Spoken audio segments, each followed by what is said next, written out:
Praise the Lord. प्रभु के नाम की स्तुति हो। हमारा विषय है चौड़ा और सकरा मार्ग। प्रभु का वचन कहता है सकेत फाटक से प्रवेश करो। सकेत फाटक से क्यों प्रवेश करना है? सकेत फाटक का मतलब क्या है? चौड़ा मार्ग किसे कहते हैं? तो आइए सबसे पहले हम मत्ती उसका 7 अध्याय उसका 13 और 14 वचन पढ़ते हैं। सकेत फाटक से प्रवेश करो, क्योंकि चौड़ा है वह मार्ग, फाटक और सरल है वह मार्ग जो विनाश को पहुंचाता है, और बहुत से हैं जो उससे प्रवेश करते हैं। क्योंकि सकेत है वह फाटक और कठिन है वह मार्ग जो जीवन को पहुंचाता है, और थोड़े हैं जो उसे पाते हैं। परमेश्वर का वचन कहता है सकेत फाटक से प्रवेश करो। सकेत फाटक मतलब तंग दरवाजा। मतलब आप ऐसा सोच लीजिए, स्वर्ग बहुत बड़ा है लेकिन उस स्वर्ग में जाने के लिए दरवाजा छोटा सा है। यूहन्ना 10 अध्याय में प्रभु यीशु मसीह कहते हैं द्वार मैं हूँ। तो यीशु मसीह क्या कोई छोटा व्यक्ति तो है? नहीं, प्रभु यीशु मसीह द्वार हैं और पूरी मानव जाति मन फिराकर उद्धार पाकर स्वर्ग के जीवन को जी सकती है। सुसमाचार सबके लिए है, कोई रेस्ट्रिक्शंस नहीं है, कोई कोटा नहीं है कि इतने लोग ही आएंगे। परमेश्वर चाहता है कि हर एक का उद्धार हो, कोई भी नाश ना हो। तो द्वार छोटा कैसे? असलियत में इसका मतलब है प्रभु यीशु ने कहा मुझसे सीखो, मैं नम्र और मन में दीन हूँ। परमेश्वर पुराने नियम में हम देखते हैं अक्सर सिनाई पर्वत पर, सिय्योन पर्वत पर, होरेब पर्वत पर, अक्सर पर्वत पर अपनी उपस्थिति को देकर लोगों के साथ व्यवहार करता है। पर्वत का मतलब ऊंचाई। जब आप पर्वत पर चढ़ेंगे, मैं और आप अगर पर्वत पर चढ़ते हैं तो कैसे चढ़ते हैं? हाँ जी, हमें कैसे ऐसे अकड़ के छाती तान के पर्वत पर चढ़ जाएंगे? पर्वत पर चढ़ना है तो आपको, आपकी बॉडी को, मेरी बॉडी को एक बैलेंस में आना जरूरी है, क्योंकि पर्वत पर चढ़ते समय बॉडी की फोर्स नीचे की तरफ होती है, तो हमें झुक कर ऊपर चढ़ना होता है। जो झुक नहीं सकता वो पर्वत पर चढ़ नहीं सकता। पर्वत पुराने नियम में एक लेवल को दिखाता है, परमेश्वर के उस आत्मिक पवित्र स्तर को दिखाता है। स्वर्ग में वचन कहता है कोई अपवित्र वस्तु प्रवेश नहीं करेगी, कोई अशुद्ध वस्तु स्वर्ग में कोई अशुद्ध व्यक्ति जा नहीं सकता। वस्तु का तो कोई मतलब नहीं है। तो यीशु मसीह है द्वार, लेकिन दुनिया के जो लोग हैं वो जब यीशु मसीह के व्यक्तित्व को देखते हैं, जब हम सुसमाचार का प्रचार करते हैं तो अक्सर लोग बोलते हैं अच्छा वो यीशु मसीह जो सलीब पर लटका हुआ, लकड़ी पर लटका हुआ, जिसको मारकर लकड़ी पर टांग दिया था, वो बचाएगा, वो स्वर्ग में लेकर जाएगा। वो खुद को बचा नहीं सका। जब यीशु सलीब पर लटका हुआ था लोगों ने उस पर भी यही आरोप लगाए, यदि तो परमेश्वर का पुत्र है तो नीचे उतर आ, हम तेरा क्या कर लेंगे? विश्वास कर लेंगे। पौलुस करोड़ों रुपए की संपत्ति का मालिक था, एक बिजनेसमैन था, एक फरीसी था, बिन्यामीन के गोत्र का था, ईश्वरीय जलन रखने वाला था, लेकिन जब उसने सच्चाई को जाना, परमेश्वर को पहचाना, परमेश्वर ने अपने आप को उस पर प्रकट किया, परमेश्वर ने अपने आप को उस पर प्रकट किया, तब ये उस व्यक्ति के समान ठहरा जिसने एक मोती पाया और आनंद के मारे अपना सब कुछ बेचकर उस मोती को क्या कर लिया? खरीद लिया। अपना सब कुछ उसने क्या कर दिया? बेच दिया। वो व्यक्ति था पौलुस। दुनिया उसको पागल कहेगी, लेकिन पौलुस क्या कहता है? इन बेड़ियों को छोड़, मैं चाहता हूं सब मेरे ही समान हो जाए। आज हम दुनिया का हर चीज को इकट्ठा करने में लगे हैं। आज की कलीसिया लौदीकिया की कलीसिया। एक कहावत है, एक तोते को उसके मालिक ने सिखाया था कि तोता तोता चौकस रहना, शिकारी आएगा, जाल बिछाएगा, फंसना नहीं। अब तोते ने रट तो लिया, लेकिन शिकारी आया, जाल बिछाया और तोता फंस गया। और तोता जाल में बैठे बैठे क्या बोल रहा है? तोता तोता शिकारी आएगा, जाल लगाएगा, फंसना नहीं। कहां बोल रहा है? आज की कलीसिया रटती है सकरे मार्ग को, लेकिन उसी जाल में बैठी है, उसी मार्ग में चल रही है। वही मेंटालिटी है, दुनिया की दौड़ में दौड़ रहे हैं। ऐसा नहीं है कि जब हम प्रभु में चलते हैं तो प्रभु हमें दुनिया की चीजें नहीं देता है। अंतर है, हमने पाई और परमेश्वर ने दी, अंतर है। जब हमने पाई है तो परमेश्वर की उपस्थिति में आनंद के साथ आराधना नहीं कर पाएंगे, लेकिन अगर परमेश्वर ने दी है तो आराधना करेंगे, आनंद के साथ आगे बढ़ेंगे, चेहरे पर चमक रहेगी। अच्छा, कोशिश हमने की और कलीसिया में आके ड्रामेबाजी करते हैं, दिखाने के लिए आराधना करते हैं, क्योंकि कईयों का तो मकसद यही है कि पवित्र आत्मा चाहिए, इसलिए कि जैसे दूसरे अन्य भाषा में आराधना करते हैं मैं भी करूं कि कहीं दोयम दर्जे का या उनसे हीन ना गिना जाऊं। परमेश्वर के साथ उसको कोई लेना देना नहीं है। जैसे फरीसी लोग, उनके केंद्र में लोग होते थे और लोगों को एड्रेस करते हुए वो प्रार्थना करते थे, ऐसे ही आज की कलीसिया के बहुत तेरे लोग हैं। तो मेरे प्रियो, सकेत फाटक दुनिया की नजर में सकरा है, सकेत है। क्यों? सबके लिए पर्याप्त है, लेकिन सकेत है। क्यों? दुनिया धर्म के काम ढोल बजाकर करना चाहती है। उसके लिए एक एग्जाम्पल फरीसी हैं उस समय में। धर्म के काम कैसे करते हैं? प्रार्थना करते हैं तो पब्लिकली करते हैं, दान करते हैं तो पब्लिकली करते हैं, उपवास करते हैं तो पब्लिकली करते हैं। मतलब जो धर्म का काम किया। आज मसीहत में भी बहुत सारे लोग हैं जो दिखावा करते हैं। अपने जो धार्मिकता है वो परमेश्वर के सन्मुख होनी चाहिए।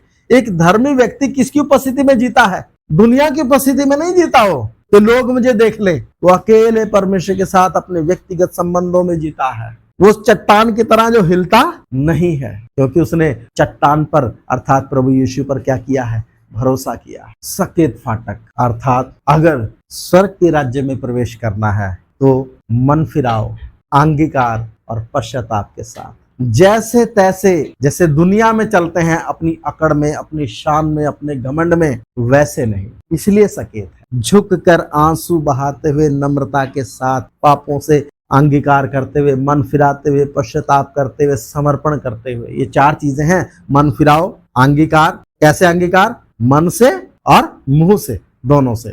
मन फिराया है किसी को पता नहीं है। आपने मन फिराया नहीं फिराया, आपने मन फिराया है वचन सुन के, तो आपके अंदर अंगीकार होना चाहिए, मुंह से भी और किससे भी? मन से भी।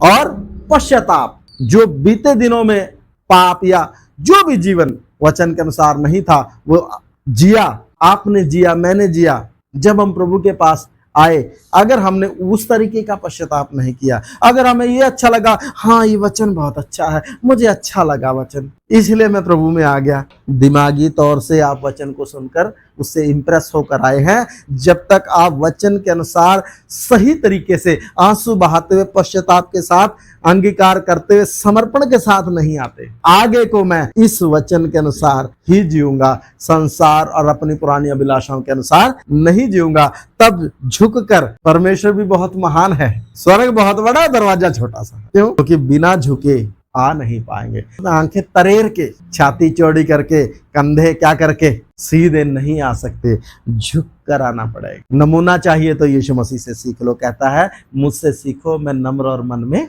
दीन हूं। कुछ लोग, कुछ विश्वासी पास्टरों के फैन होते हैं, ये सबसे बड़ी गलती है। जो विश्वासी पास्टर के फैन होते हैं ना, वो ज्यादा दिन टिकने वाले नहीं है। फैन तो कैसे होते हैं? अगर धोनी मैच जीत गया तो लाल पीले होके, है ना, फूल फेंकेंगे, और अगर हार गया तो पत्थर भी कौन ही फेंकता है? यही फैन फेंकते हैं। फैन नहीं बनना है, परमेश्वर को जानना है, समझना है। और जब परमेश्वर को जानता है ना, वो किसी मनुष्य को जानकर ठोकर खाता, क्योंकि उसको पता है मेरा भरोसा इस मनुष्य पर नहीं, किस पर है? परमेश्वर पर है। सकेत फाटक, उसके अपोजिट चौड़ा फाटक, बड़ा फाटक, है ना। इसमें अर्थात संसारिक जीवन, जिसमें आदमी चाहे आंखें तरेर के चले, चाहे घमंड से सीना फुलाकर चले, अपनी मन की मनसाओं को, शरीर की इच्छाओं को पूरा करते हुए चले, अपने शौक पूरे करते हुए चले। शौक होता है ना कईयों को, मुझे ये शौक है, मुझे वो शौक है। कईयों का ये भी होता है, कईयों को प्रचार का शौक है, इसलिए बाइबल उठा ली।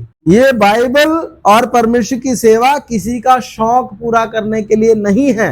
अक्सर ऐसे कैरेक्टर भी मैंने देखे हैं, जिनको कुछ बोलने का इच्छा थी, प्रचार करने की, वक्ता बनने की इच्छा थी, इसलिए क्या उठा ली? बाइबल उठा ली। किसी भी प्रकार का शौक पूरा करने के लिए परमेश्वर के यहाँ उसके लिए कोई जगह नहीं है। अब सकेत फाटक है तो उसमें इतना सकेत है, जैसे हमारे चेयर होती है, चेयर के नीचे जो पाए होते हैं, उसमें से कितने आदमी निकल सकते हैं? बेड, मोटरसाइकिल, कार, स्कूटर निकल जाएगी कुर्सी के नीचे से। सिर्फ आदमी ही, वो भी लंबा लेटकर, उसके नीचे से क्या हो सकता है? निकल सकता है। यीशु मसीह जब इस पृथ्वी पर सेवा की तो कैसे सेवा की?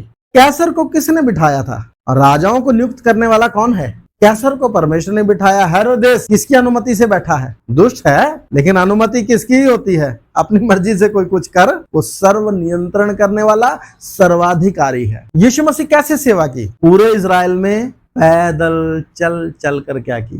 300 वर्ग किलोमीटर का एरिया है, पूरे इजराइल में पैदल चल चल कर सेवा की। आज हमारे पास साइकिल हो तो हमें लगता है कि मोटरसाइकिल होनी चाहिए, मोटरसाइकिल हो तो हमें लगता है कार होनी चाहिए, कार हो तो हमें मॉडल दूसरा चाहिए। फिर जैसे फरीसी लोग अपनी प्रार्थनाओं के बदले दान और उपहार और सम्मान पाते थे, लोगों की दृष्टि में अपने उपवास के बदले धर्मी ठहर कर सम्मान पाते थे, अपने दान को जो भी वो दान देते थे ढोल बजवाकर दुनिया की दृष्टि में अपने आप को सम्मानित करते थे। आज कलीसिया में भी है, एक दास जब खड़ा होता है तो तालियां बजती हैं, हार डलते हैं, फूल बरसाए जाते हैं, मार्गों में खजूर की रास्ते में डालियां बिछाई जाती हैं। ये वही चौड़ा रास्ता है जो लोगों ने किस में बना लिया है, आज कलीसिया में चौड़े रास्ते बना रखे हैं। विश्वासियों को सही वचन, मन फिरा और पश्चाताप के बारे में ना बताकर उनको छूट दे दी गई है, छूट दे दी गई है। कई चर्चेस तो ऐसे हैं, यीशु मसीह के नाम से करवा चौथ मनाओ, यीशु मसीह के नाम से दिवाली मनाओ,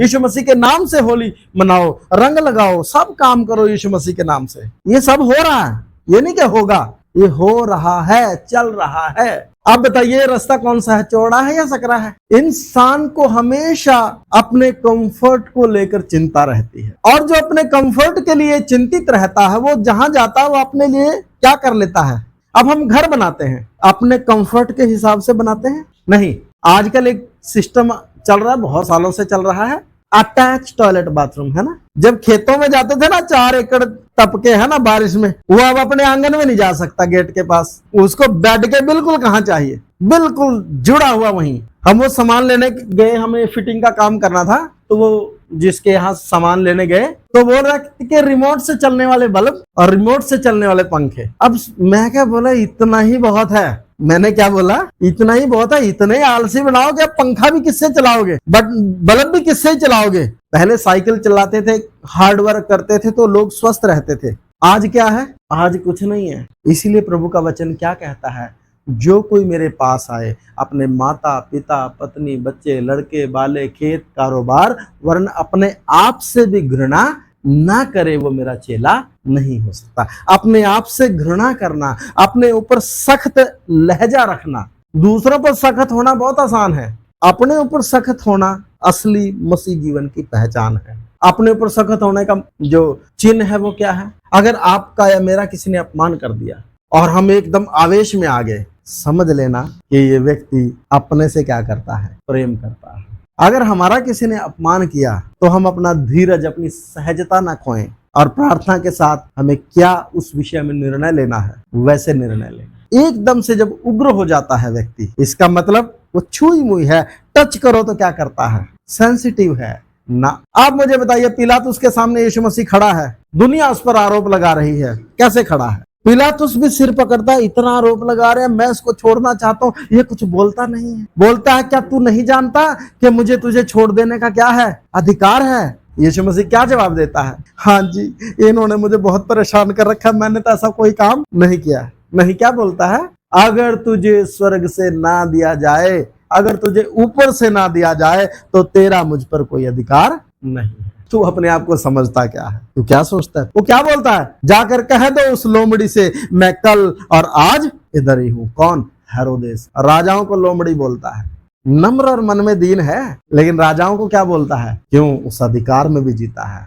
जो शरीर में नम्र है, जो अपने में दीन है, वो आत्मिक अधिकार को पाया होगा, और जो अपने में घमंड से जीता है वो तलवार लेकर लड़ेगा, लेकिन ये आत्मिक अधिकार है। अब सकेत फाटक हो गया, सकेत मार्ग। यहाँ 2 चीजें हैं ना, सकेत फाटक से प्रवेश करो क्योंकि चौड़ा है वह फाटक और सरल है वह मार्ग जो विनाश को पहुंचाता है, और बहुत से हैं जो उससे प्रवेश करते हैं। सरल मार्ग, चौड़ा मार्ग और 14, क्योंकि सकेत है वह फाटक और कठिन है वह मार्ग जो जीवन को पहुंचाता है। कठिन मार्ग, इंग्लिश में उसके लिए शब्द आया है नैरो पैथ, हर्टिंग पैथ, चुभने वाला मार्ग। एक हाईवे बना हुआ है, एक्सप्रेस वे, और एक सड़क है जिसपे गटका पड़ा है, नुकीला। कौन से पे जाना चाहेंगे? मानवीय स्वभाव तो हाईवे पे जाएगा नहीं जाएगा। आगे टोल है, कोई बात नहीं, 10 कारण बताएगा, संजय जी मेरी कार के टायर नए हैं, इस रास्ते पे चलाएंगे तो टायर खराब हो जाएगा, उससे ज्यादा का तो क्या हो जाएगा, नुकसान हो जाएगा, इधर ही दे लेंगे पैसे। हमें जब लोग देखते हैं कि ये कान में कोई ऑर्नामेंट नहीं डालते, है ना, कोई खर्चा नहीं है, कोई फालतू की लफड़ेबाजी नहीं है, बिल्कुल सिंपल सादा परमेश्वर के वचन के अनुसार क्या है, कोई डीजे नहीं है, बहुत अच्छे से शादी करते हैं, सब अन्य जाति बोलते ये बहुत अच्छा है, ये बहुत अच्छा है, तो उनको बोलो तुम कर लो ये ना, हमारी इज्जत है, क्यों भाई हमारी नहीं है? हमने कितनी शादियां कर ली अपने परिवार में, है ना, और विश्वासियों की भी शादियां हो गई। तो हर अन्य जाति कोई भी हमारे रिश्तेदार होते हैं यही बोलते हैं कि ये बढ़िया है, लेकिन खुद क्यों नहीं करते जी? चौड़ा मार्ग, हाईवे, एक्सप्रेस वे पे चलना चाहते हैं, कोई दिक्कत नहीं। डायलॉग है ना, मूछ नहीं तो कुछ नहीं, है ना, मूछ के लिए सब किया जा रहा है, इज्जत के लिए सब कुछ किया जाए। कैसी इज्जत? इसमें क्या इज्जत है? आपने ढोल बजा लिया, इसमें कौन सी इज्जत हो गई? और ढोल भी कर्जा लेके बजवाया, और फिर बोलता है कि जिसके गले में पड़ा है ना ढोल उसी को पता है कि कैसे बज रहा है, दूसरे तो खा पी के नाच के क्या हो जाएंगे, चले जाएंगे। आजकल वो एक बीमारी है बर्थडे मनाना, भाई जिसके पल्ले कुछ 4 दाने हैं वो तो बर्थडे मनाए, अब जिसको जीवन जीना दूभर हो रहा है उसके लिए बर्थडे मनाना तो मुसीबत है ना। कैसे वो दिहाड़ी नहीं लग रही बेचारे की, रोजगार से वंचित है, बेरोजगार है, कैसे बर्थडे मनाएगा? और बच्चे क्या बोलते हैं, मेरे लिए बड़ा वाला टेंट लगवाना, जैसे उसके बर्थडे में लगा था वैसे किसके बर्थडे में भी लगवाना, मेरे बर्थडे में भी लगवाना। जेब का नहीं पता कि बाप की जेब में क्या हो रखा है, यही सोचते हैं ना बच्चे। तो कहने का मेरा मतलब ये उनके लिए तो ठीक है जो इसको सहजता से कर सकते हैं, लेकिन इस चक्कर में कौन भी पिस रहे हैं जो इसको नहीं कर पाते। अभी एक और सिस्टम ले आए अंबानी साहब, pre wedding ceremony, pre wedding ceremony. अब इस चक्कर में भी बहुत लोग क्या हो जाएंगे, बहुत लोग कर्जे में आ जाएंगे इस चक्कर में। क्यों? दिखावा तो करना जरूरी है, सिंपल तो कर नहीं सकते। सिंपल के लिए हमारा नमूना है, लेकिन नहीं, अच्छा कहेंगे दूर से, लेकिन उसके अनुसार चलने की हिम्मत नहीं। क्यों? एक्सप्रेस वे को छोड़कर गटके पे कौन अपनी गाड़ी उतारेगा? और गाड़ी भी नहीं है यहाँ, क्योंकि द्वार पहले सकरा है, उसमें गाड़ी जाती नहीं है, पैदल ही जैसे तैसे क्या करना है। और फिर रास्ता ऐसा, तो दुनिया क्या कहेगी? पागल। दुनिया क्या कहेगी? अच्छा कहता है कोई, नैरो पैथ, हर्टिंग पैथ, चुभने वाला रास्ता कौन चलना चाहेगा? कौन चलना चाहेगा जी? जो यीशु के सलीब पर हमारे लिए उन दुखों को समझता है, जो क्रूस की कथा को समझ लेता है, वो इस मार्ग को चुन लेता है। जो पाप की गंभीरता को समझ लेता है, जो पाप के परिणाम को समझ लेता है, जो परमेश्वर का भय मानता है, जो बुद्धिमान होता है परमेश्वर की दृष्टि में। मनुष्य की दृष्टि में बुद्धिमान कौन है? जो दुनिया का धन दौलत इकट्ठा करे, उसको लोग बुद्धिमान बोलते हैं। रिश्वत ले जो मर्जी करे, लेकिन प्लॉट, मकान, दुकान, हायर एजुकेशन, बच्चों का धूमधाम से बल्ले बल्ले सब हो जाए, उसको दुनिया बुद्धिमान बोलते हैं। लेकिन परमेश्वर किसको बुद्धिमान बोलता है? जो परमेश्वर का भय माने और बुराई से क्या रहे, दूर रहे। बुराई से जो दूर रहे, आज के टाइम में दुनिया उसको बुद्धू बोलती है। मसीह के मार्ग में जो चले, दुनिया उसको क्या बोलती है? और हालत ये होगी कि इस मार्ग में भी पैरेलल में एक हाईवे बना रखा लोगों ने, गटके वाले रास्ते के पैरेलल में भी एक चौड़ा क्या बना रखा है, हाईवे बना रखा है। देमास उस पे चला गया। पौलुस क्या कहता है? देमास ने संसार को प्रिय जाना। पढ़े जरा उस आयत को, 2 तीमुथियुस 4:10। क्योंकि देमास ने इस संसार को प्रिय जानकर मुझे छोड़ दिया है और थिस्सलुनीके को चला गया है, क्रेसकेंस गलतिया को और तीतुस दलमतिया को चला गया है। क्योंकि देमास ने इस संसार को प्रिय जानकर मुझे छोड़ दिया है। तू मर यहाँ, तुझे नहीं कभी अकल आएगी, तेरे पल्ले रहा कुछ नहीं। पास्टरों ने तुम्हारा माइंड क्या कर रखा है? वॉश कर रखा है। देमास ने छोड़ दिया। इसके बगल में एक एक्सप्रेस वे भी चल रहा है। कलीसिया में हार, मालाएं, पाँव में खजूर और कपड़े, तालियां, गड़गड़ाहट, अवार्ड सब मिल रहा है। दास को ये सब कौन देता है? यीशु मसीह के समय में दास की परिभाषा क्या है? कमर में अंगोछा बांधकर वो पहले अपने खेत में काम करेगा और फिर आकर घर में अपने स्वामी की सेवा करेगा। उसके बाद वो क्या करेगा? अवार्ड मिलेगा ना, मिलेगा अवार्ड। कहाँ? अभी तो हम परदेश में हैं, हमारा स्वदेश कहाँ है भाई? जब हमने टास्क पूरा भी किया ही नहीं है, बीच बीच में अवार्ड आ रहे हैं। टास्क पूरा करने के बाद जो सेवा हमें दी है, पौलुस कहता है ना, मैंने अपनी दौड़ पूरी कर ली है, मैं अच्छी कुश्ती लड़ चुका हूं। तब बोल रहा है अब भविष्य में मेरे लिए धर्म का वो क्या रखा है? मुकुट रखा है। लेकिन ये दौड़ते दौड़ते मुकुट दे रहा है कोई। आजकल मुकुट मिल रहे हैं सेवकों को, दौड़ते दौड़ते ले पकड़ मुकुट, थोड़ा धीमा हो जा, सिर पे रख, हिलना जाए, ये सोने का है। शैतान की योजना है क्या करने के लिए? नहीं, अप्रिशिएट करने के लिए, प्रोत्साहन करने के लिए। पौलुस कहता है मेरी समझ में हम प्रेरितों को परमेश्वर ने बद्ध होने वाली भेड़ों की नाई गिना है, अप्रिशिएट करने के लिए गिना नहीं है। एक दूसरे के लिए प्रार्थना करें। और वचन कहता है कि हमें इन दुखों को क्या करना पड़ेगा? सहना पड़ेगा।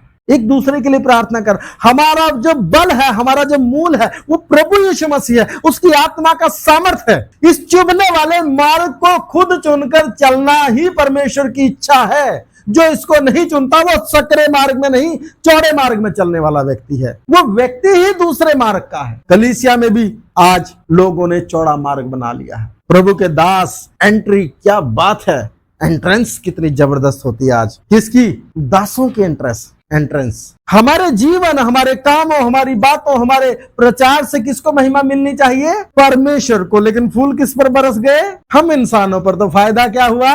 प्रभु ने साफ कहा था, वे अपना प्रतिफल पा चुके। तो जो इस पृथ्वी पर अपनी सेवकाई के लिए अवार्ड, बड़े बड़े नाम, रेवरेंड, फलाना ढिमकाना, राइट रेवरेंड, लेफ्ट रेवरेंड, वो तो यही हो गया बाबूजी, माननीय। पहले इसका मतलब, रेवरेंड का मतलब भजन संहिता 11:6 ऐसी कुछ है। रेवरेंड शब्द सिर्फ परमेश्वर के लिए इस्तेमाल हुआ है। 15वीं शताब्दी तक परमेश्वर के लिए ही इस्तेमाल होता था। भयानक है, भय के योग्य है। मैं वो आयत रेफरेंस में आपको दे दूंगा, तो इस चीज को याद रखें।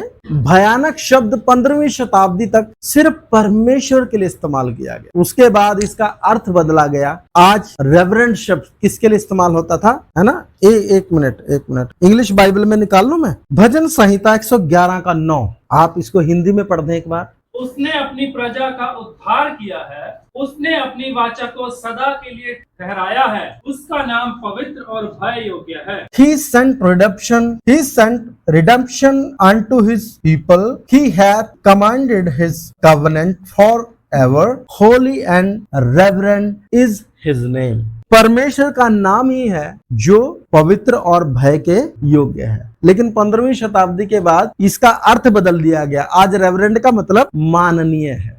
ये बाइबल में क्लियर है ना, रेवरेंड का मतलब क्या है? भयानक है। हिंदी इंग्लिश दोनों में पढ़ा दिया। लेकिन आज इसका मतलब क्या हो गया? माननीय पास्ट। हाँ, वचन कहता है प्रभु के दास दोगुने आदर के क्या हो? योग्य हो। लेकिन आदर सूचक टाइटल, अर्थों को बदल देना, ये कैसे परमेश्वर की ओर से हो सकता है? कि जो महिमा परमेश्वर को मिलनी थी उनके अर्थ बदल कर अब कैसा हो गया? ये तो ऐसे हो गया ना जैसे नादाब और अबीहू ने जो परमेश्वर के मंदिर में जो भेंट आती थी वो अपने लिए ले लेते थे। वेदी पर बलिदान चढ़ाने से पहले ही वो त्रिशूल लेकर आ जाते थे।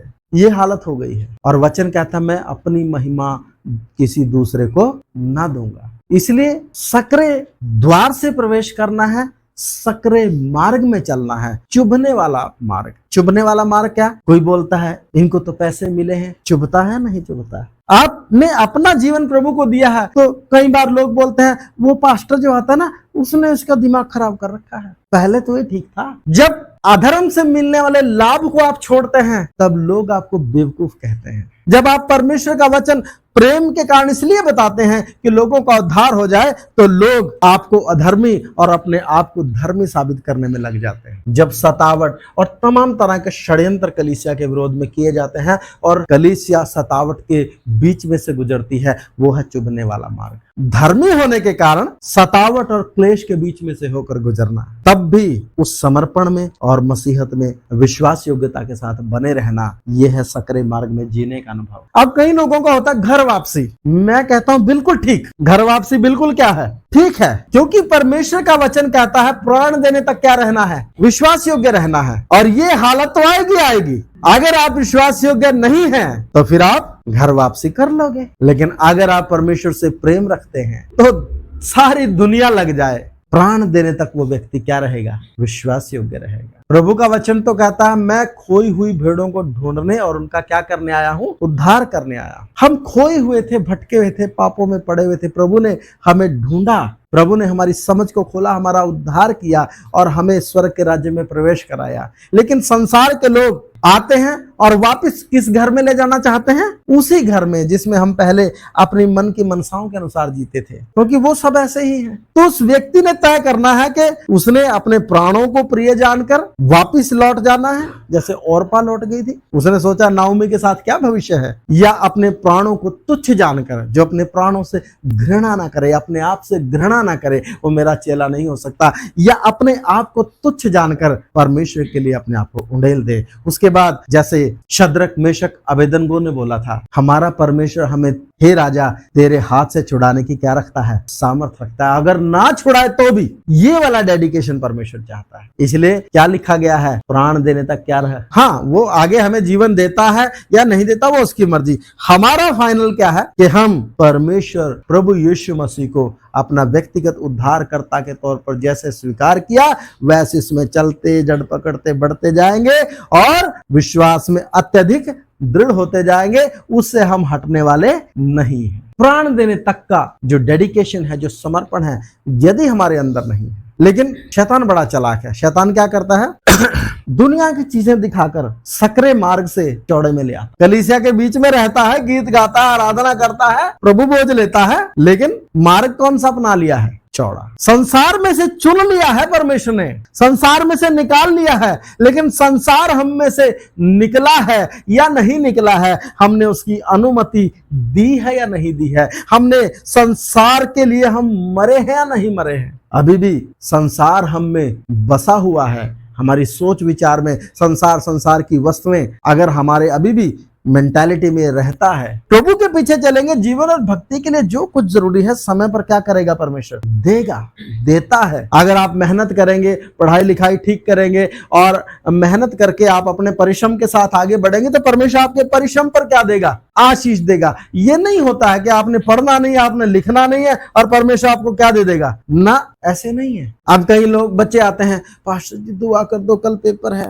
भाई पेपर, मेरे बेटे ने आज तक मेरे से दुआ नहीं कराई। क्यों? क्योंकि जब ये दुआ कराने आओगे मैं करूंगा, मैंने नहीं करनी इसके लिए दुआ। जो बच्चा पहले पढ़ के आए फिर मेरे से दुआ कराने आए तब तो मैं दुआ करूंगा, नहीं तो मैं नहीं कर। जब तुम्हें पढ़ने के लिए बोला तो तुम मस्ती कर रहे हो और पेपर के टाइम क्या कर रहे हो? मन्नतें मान रहे हो। मैं बच्चे क्या मानते हैं? मन्नतें मानते हैं। तो इसलिए मेरे प्रियो, जानबूझकर चुभने वाले रास्ते को सिलेक्ट करना, उस पर चलना, किस डेडिकेशन के साथ? प्राण देने तक क्या रहेंगे? विश्वास योग्य रहेंगे। फिर उसी मार्ग में क्या है? स्वर्ग आता है। एक्सप्रेस वे पे स्वर्ग नहीं, आगे सीधा बिल्कुल तराई में दौड़े जा रहे हैं। आगे क्या है? नरक की आग है। अपनी खुशी, अपनी मर्जी, अपने शौक, अपना घमंड, तो मेरे प्रियो हमने तय करना है। अपनी अपेक्षाएं, अपने शौक पूरे करने हैं या परमेश्वर की आज्ञा को अपने जीवन में मानकर चलना है। एक मयान में दो तलवारें नहीं रहती। हम अपनी मर्जी भी पूरी कर लें और परमेश्वर की मर्जी भी पूरी हो जाए हमारे जीवन में, ये कभी नहीं हो सकता। यीशु मसीह भी गतसमना में क्या किया था? हे पिता, हो सके तो टल जाए, तो भी मेरी नहीं तेरी इच्छा। वाह, बोले प्रभु ने भी तो कहा था हो सके तो हो जाए। प्रभु निर्दोष था, निर्दोष होने के बावजूद मेरे और आपके पापों को अपने ऊपर ले रहा था। हमें परमेश्वर की इच्छा पर चलने के लिए क्या छोड़ना है? अपने पाप छोड़ने हैं, अपनी मनमर्जी छोड़नी है। प्रभु ने परमेश्वर की इच्छा पर चलने के लिए अपनी पवित्रता, क्योंकि दोषी ना ठहराया जाना, हमारा पाप सब उसके ऊपर लादा ना गया है। वो सलीब पर जब लटका है तो वो पापी नहीं है, वो पाप ठहरा है। हमारा पाप सलीब पर लटका है, हमारे पापों को लेकर सलीब पर चढ़ गया और कफारा, छुटकारे का काम पूरा किया। तो इसलिए मेरे प्रियो, सकेत फाटक अर्थात नम्रता। आजकल इंसान नम्रता से जीना नहीं चाहता, कोई दो बात कहजे सुनना नहीं चाहता। यीशु मसीह गाली सुनकर गाली नहीं देता। नम्रता से जीना, दीनता से रहना, परमेश्वर की इच्छा को, अपनी इच्छाओं को मारकर पूरा करना, प्राण देने तक विश्वास योग्य रहना, चुभने वाले मार्ग पर चलना, यही मार्ग है। ऐसा ना हो कि हमारी सोच बदलने लगी। मार्ग यही है, लेकिन अब दुनिया की अपेक्षाएं हमारे अंदर बढ़ने लगी हैं। वचन प्रार्थना का समय घटने लगा है, परमेश्वर के साथ का व्यक्तिगत संगति, प्रार्थना का जीवन घटने लगा है। अपने आप को जांचते समय हम कहीं ना कहीं पक्षपात में हैं, शुद्ध विवेक से जांच नहीं पा रहे। हम सबको लगता है कि हम ठीक हैं, लेकिन प्रभु के कदमों में जाकर शुद्ध विवेक से जांचे कि ठीक हैं भी या नहीं। पता चले एक मार्ग ऐसा भी है जो ठीक जान पड़ता है, ऐसा तो नहीं है कहीं। आइए प्रार्थना करें। लेकिन उसके अंत में बुराई है, नरक की आग है। मेरे प्रियो, हम अपने आप को जांचे। वचन कहता है यदि हम अपने आप को जांचते तो दंड ना पाते। प्रार्थना करें। प्यारे खुदावन, इन वचनों के लिए धन्यवाद। आपने इन वचनों के द्वारा हमसे बातें, एक बार फिर से हम अपने आप को जांचने के लिए आपके सन्मुख हैं खुदावन। हम में जहां कहीं कमी घटी है जहाँ कहीं ऐसी बातें हैं जो नहीं होनी चाहिए थी प्रभु हमसे बात, क्योंकि हम कभी भी अपने आप को दोषी मानकर नहीं चलते प्रभु। हमें लगता है कि हम ठीक हैं, लेकिन जरूरी है कि हम अपने आप को जांचते हुए, ताकि किसी धोखे का शिकार ना हो प्रभु। सहायता आदर महिमा आपको सौंप यीशु मसीह के नाम में, आमीन। अब हमारे पिता का प्रेम, प्रभु यीशु मसीह का अनुग्रह, पवित्र आत्मा की सहभागिता और संगति अब से लेकर यीशु मसीह के दूसरे आमद तक हम सबों के साथ और प्रभु की तमाम पवित्र कलीसिया और संतों के साथ होता रहे, आमीन आमीन। प्रभु आप सबों को आशीष दे। जय मसीह की।